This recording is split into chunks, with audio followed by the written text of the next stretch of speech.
On peut presque parler de résurrection pour cet hôtel ouvert en plein cœur de la ville de Spa.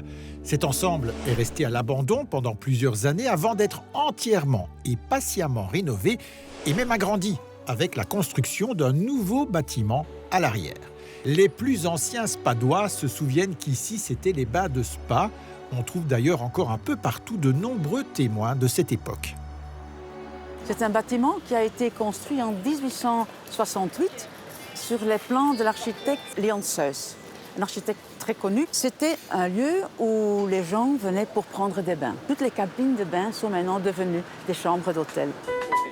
C'est Johan qui s'est lancé dans ce chantier hors norme. Il faut dire qu'il en a l'habitude. À la tête de sa société, il s'est spécialisé dans la rénovation de bâtiments historiques situés en centre-ville. Et ici, à Spa, il s'est montré patient. Les travaux ont duré 6 ans. C'était le but, en fait, de recréer l'ambiance du 19e siècle. Dans le temps où Spa était un des lieux qu'il faut visiter. Des tsarines, des familles royales, des artistes, des musiciens partout. Et je voulais, en fait, recréer l'expérience de cette époque. Pour y parvenir, Barbara s'est d'abord concentrée sur l'histoire du lieu, sur ce qui existait encore, sur ce qui pouvait être récupéré.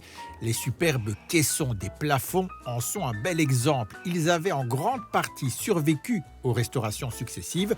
Le travail actuel a surtout été de les consolider et de reproduire les moulures abîmées par des fuites d'eau. Un peu plus bas sur ce mur, cela a été par contre une belle surprise. Ce dessin d'origine n'était plus visible, il n'était même plus au même endroit. Il avait été décroché et remisé dans les combles. Pendant le chantier, on a trouvé dans le grenier un grand rouleau qu'on a dit tiens, et on l'a ouvert, on a dit ça ressemble très fort de ce qu'on a ici. Et on a pris la mesure et ça entrait exactement là. Quand on entre dans le bâtiment par la façade principale, on ressent directement le faste de l'époque et on imagine aisément ce qui se déroulait ici. Les décors sont soignés, travaillés avec de nombreux détails. Barbara a souhaité garder cet esprit, notamment en remettant en valeur le marbre, qu'il soit véritable ou en trompe-l'œil. C'était vraiment l'époque où il y avait un mix de matériaux nobles et des faux marbre ou faux bois.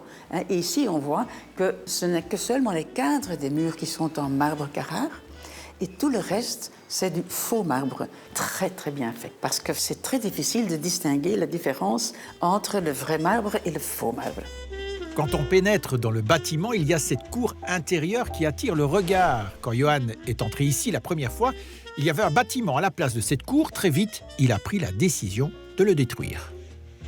Cette période des années 50, 60, en Europe, c'était triste avec l'architecture. Donc on a carrément démoli cela. Vous avez un cour intérieur, ça veut dire une sorte d'ambiance très cosy, très protégée. Il n'y a pas de vent, donc vraiment une ambiance un peu parisienne, je veux dire.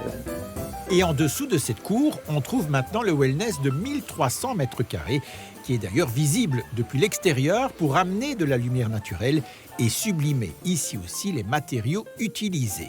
L'hôtel compte une centaine de chambres réparties dans le bâtiment historique et dans un autre tout récent construit à l'arrière.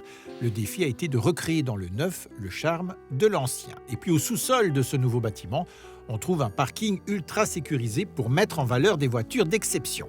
Et on n'est pas obligé de réserver une chambre pour profiter de l'endroit. Le restaurant et le wellness sont ouverts à tous pour remonter le temps et redécouvrir l'époque où Spa était le centre du monde thermal.